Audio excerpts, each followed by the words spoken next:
the Broken Spoke Podcast, Episode 2. This episode has been sponsored by zzdesigns. More information in the description or at the end of the video. My background is just like when I was starting up, when I wanted to start riding BMX, like my parents don't want to allow me ride it. So we are just like, we're not rich. So once you are not rich, your parents won't let you to put them into a problem. You understand? Because riding the bicycle at a young age then feels like you have too much freedom because you are still very young. So you want to start riding bicycles on the streets. So you feel like you are not safe with the bicycle, you understand? So we are not rich. So that's why I don't have the full support then. Okay, so I guess that leads us to my first question in this interview. Like, I'm from America and I live in Japan now, but I think to American countries, Japan countries, they don't have that much knowledge about West Africa and Nigeria, where you're from. So, can you just tell me what it was like growing up in Nigeria and how that was like? Growing up here is just like you have to fight for your survival. Like there's no way, you have to look for a way yourself. Everything is just like you have to go and get it. Anything you want, you have to go and get it. You walk towards it. There's nothing like free stuff here. You have to just like work so hard to earn anything you want for yourself. You have to work towards it. There's no free stuff. Everything is just like stand still. If you want, the country is good though, but if you want something, you have to work towards it. There's no like, okay, take it and be paying me by instrumentally. You have to pay in cash and get it.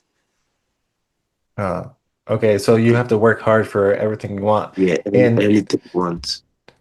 th so I assume that affected how when you started riding BMX, that kind of mindset was already ingrained to you. So when you started, you wanted it, you really had to try really hard, right? Yeah. So, hmm.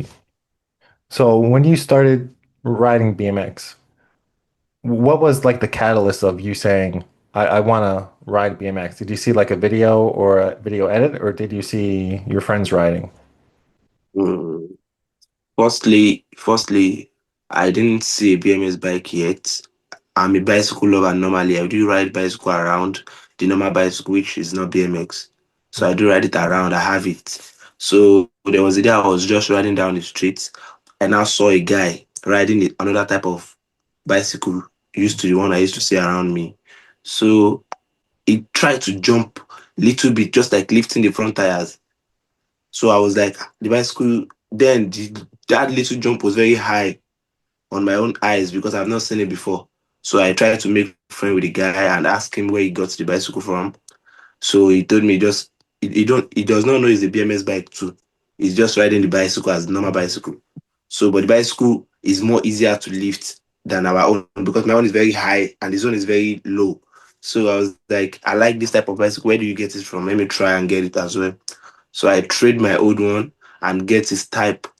It's not actually, it's all those, do you know old school BMS bike that used to Yes. have brakes, mongoose, very heavy, Mm. but then it's like the flashy one then. So I love it really. I really love it so much. So I purchased the bicycle and then we started riding together.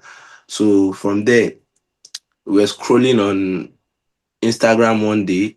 No, I went to stadium for me to get that bike, and I went to National Stadium, which is Mm. like where everybody used to go on the weekend. So we on the stadium just doing our thing, riding bicycle because we know how to jump, little jump like jumping like 1 inches. So we went to stadium, setting like our slippers on the floor and trying to use the bicycle to go over it.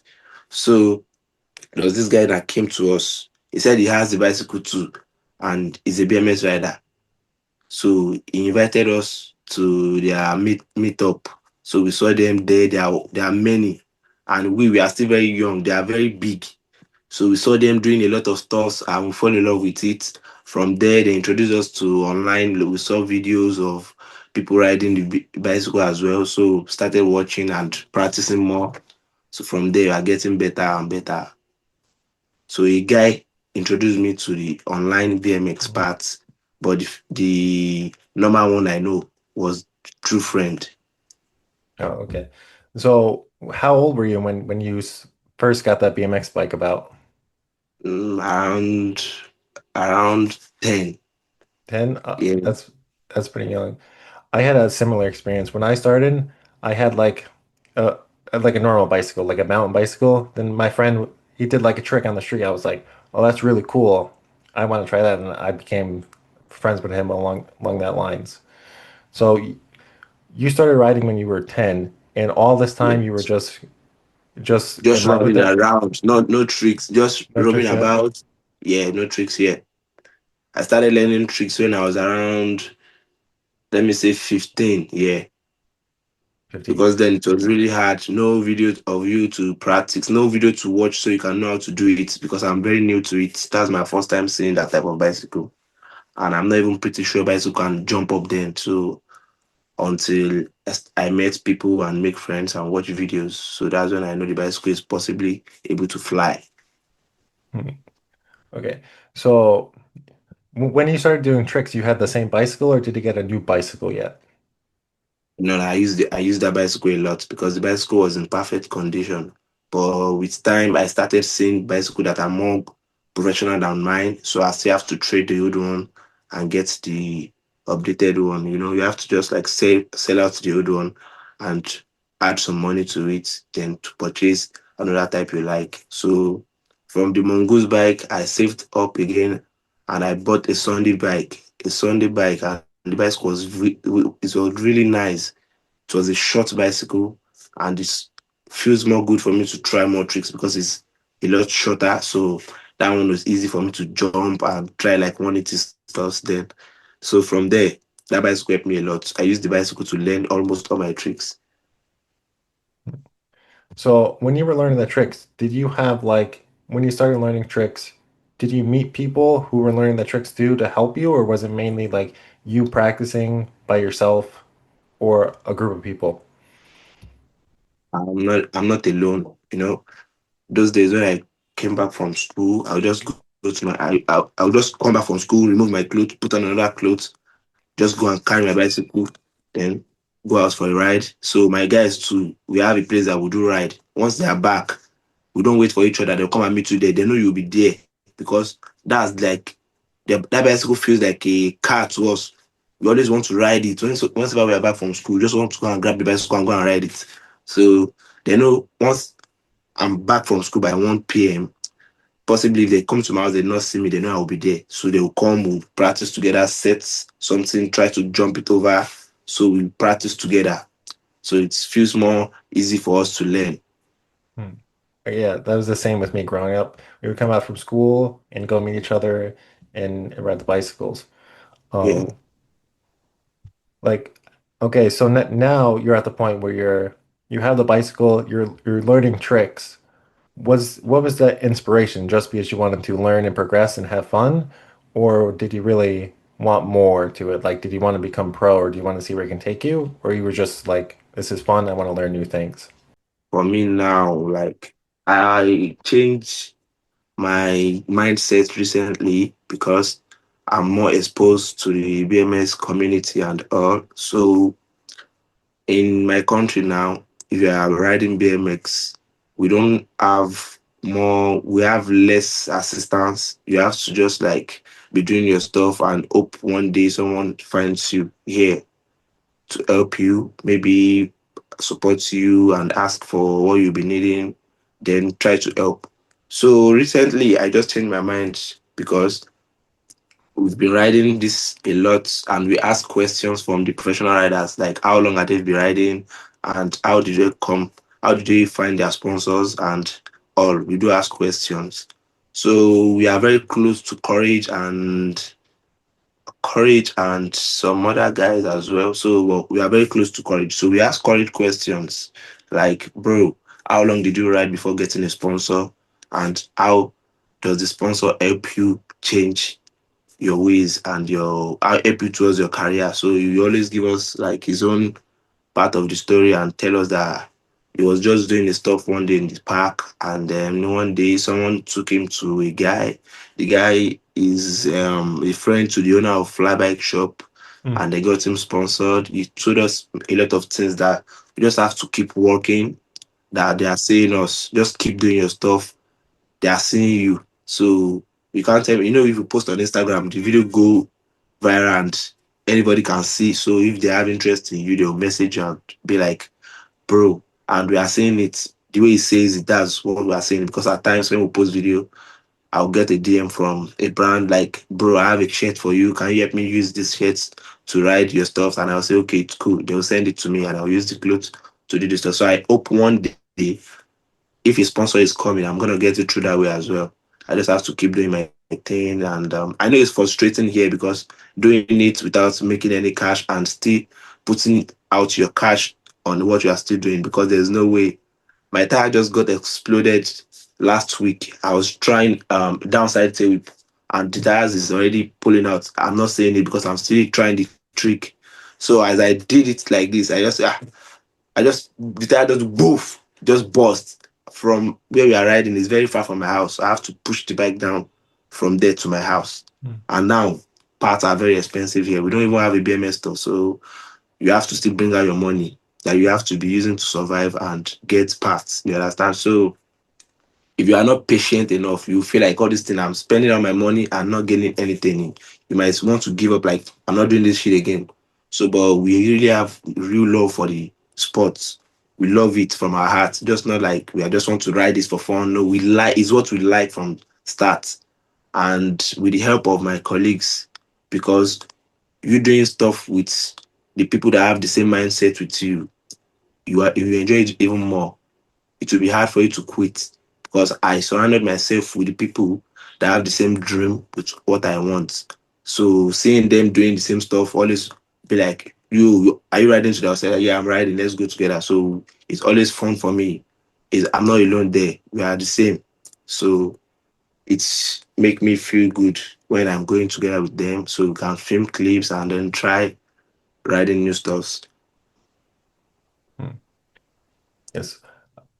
I think for a lot of people, with me, a lot of people quit. So I think if you're surrounded by people who are writing, who are supporting you and helping you, I think that's the best way to grow.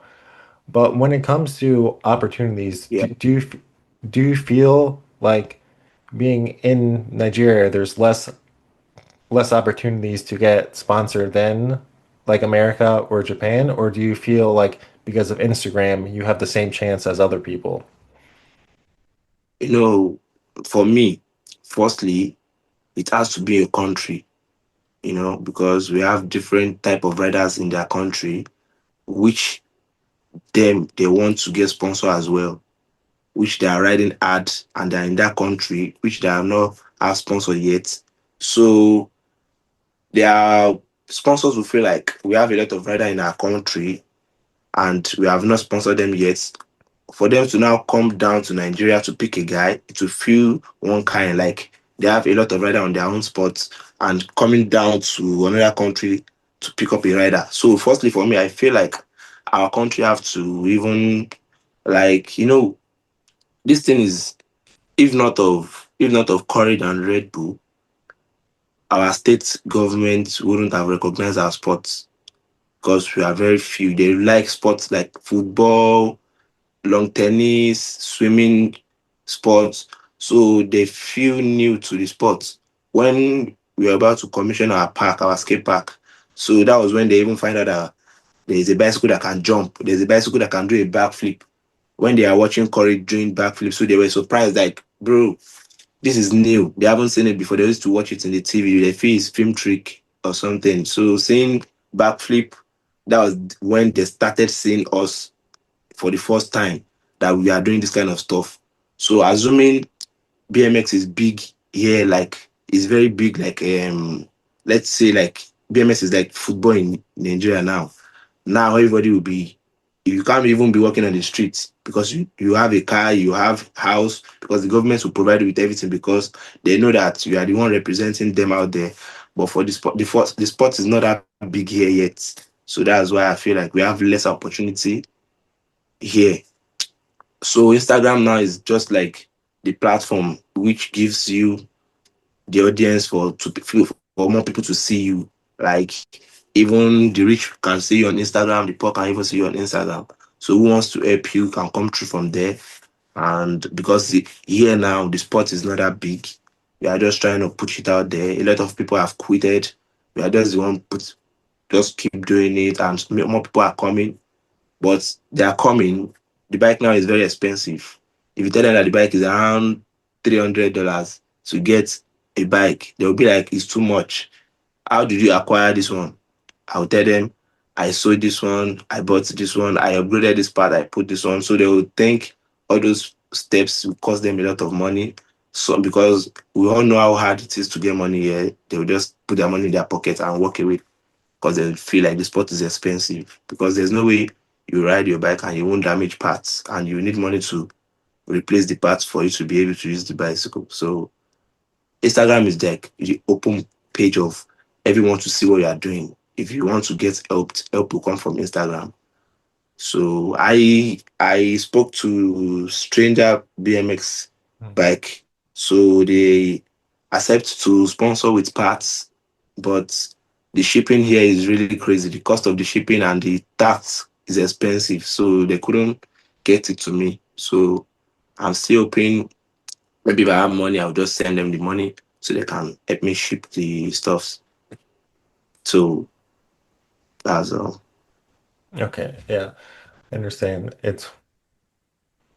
BMX is an expensive hobby and is, I feel like things are increasing a bit, but sponsorship. So, hmm. I feel like in America, at least, like people are more likely to sponsor you or make connections if they meet you in person. Do, do you feel that's true, or do you feel like, you can make good connections online and sponsor just through online videos, or do you feel like more face-to-face connections is needed? Yeah, you have to not even though they sponsor you, even though they sponsor you here, you have to still start sign some contracts, and there's nobody that will want to sponsor someone that won't like to see who is bringing in. You know, they have to feel your behavior, notice how you do. See if you're a good person, because they won't just go out there and pick anybody on the street and bring him to the company. They don't know who he is.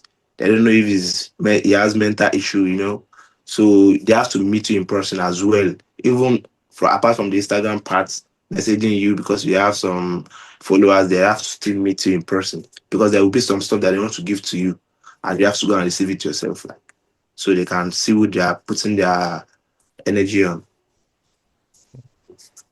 So, besides the sponsorships, do you feel like you have the support of your family or your community now, or you feel like still, you don't have maybe Instagram, a lot of people support you, but like, does your family or the other support help you stay motivated, or is it still like, kind of like, well, BMX is kind of like some people look down on BMX as you get older because they think you should get like a real job or something like that.